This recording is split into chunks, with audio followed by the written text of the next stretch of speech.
Nagaadhaa kiroonaa. Bakki dhaloota kee ardii warra adii amma qabdee ajjeestaa feeti torbee sadii. Nagaadhaa kiroona yaa dhukkuba badii. Kan hafuura tokkoon biyya lafaa raaste, kan gaa'ila namaa du'aan adda baaste, dureessaaf iyyeessa Jettee aaddaan footaa? Moo harkuma tokkoon qabdee mashaggoota? Masaraa mootummaa daawwachuuf ni dhaqxa? Moo eegdota sodaattee fagootti irraa maqxa? Maal jette kiroona? Dubbadhu hin dhageenye, gaaffii si gaafadhe deebiin isaan hin geenye. Hin sodaadhu jette mana warra mootii, yoo akkas ta'e foosi qofaadha gootii. Egaa akka gootu yaa badii dhukkubaa, utuu ati jirtuu gadheemmaaf nu gubaa. Qilleensarra deemi yoo feete bubbisi, warra biyya goolu deemi naaf dubbisi. Naaf gaafadhu maaloo maaliif qomoo fixaa? Yakka maalii qabu warri kibbaaf lixaa? Gaafadhu kiroona yoo onnee qabaatte iyyeessatti hin fiigin oduu du'aa baatte.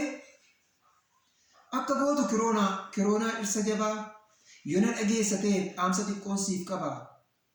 Iyyeessarraa maal fuutaa kan uumaan qabne firii, mana jallootaa seenii ulaa isaanii addaan cirii. Warra aangootti amanu albee kee qadi hiri. Eeyyee iyyeessan tuqiniiti kan uumaa quufee hin nyaanne. Mootota aangootti amanan kan waa'ee namaa hin yaanne, kan birriitti sagadan ulfina waaqa allaanne.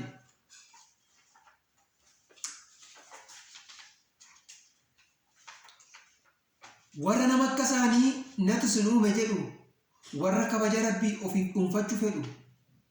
Akka mootii fariyoon daaraa keessa gangalchi, mootota waaqa hin beekne albaasii irraa galchi.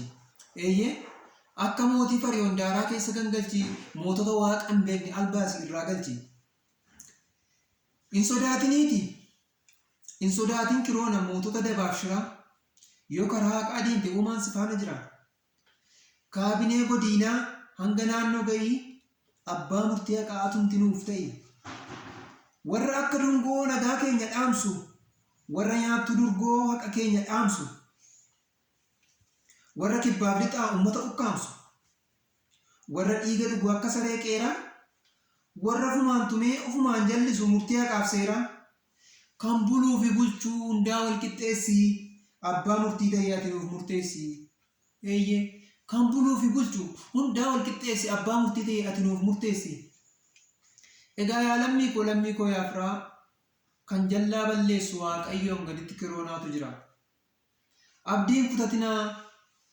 Abdiin kutatinii jaala koo yaa jaalu, nuuf dhibeen kiroonaa gabrummaarra hin caalu. Warra nu ukkaamsee nutti shiru daba, waaqni immoo isaan caalaa kiroodhaan adaba.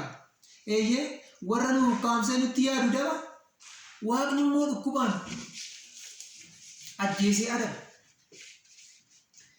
Egaa warri kibbaaf lixaa haqni keessan dabe, yoo akka tasaatti kiroon isin qabe, jilbaan kadhadhaatii harka keessan kaasaa, waaqni dawaa malee isin keessaa baasaa. Laman dhukkubsattu hin yaadin yaa turu, gabrummaa kan caale kiroonaan hin jiru. Waan na dhaggeeffattaniif guddoo galatoomaa, qeerroof qarreen keenya fedha foonii soomaa. Warri jaarsaaf jaartis yeroof seksii dhiisaa, isheen siree tokkorra inni siree tokkorra gargar ba'aa ciisaa. Waan na dhaggeeffattaniif guddaa galatoomaa. YouTube keenya YouTube koo Latii Caali Show jedhu kan subscribe godhaa. Walaloo koo dhandhamaan isiniin jira ulfaadhaa.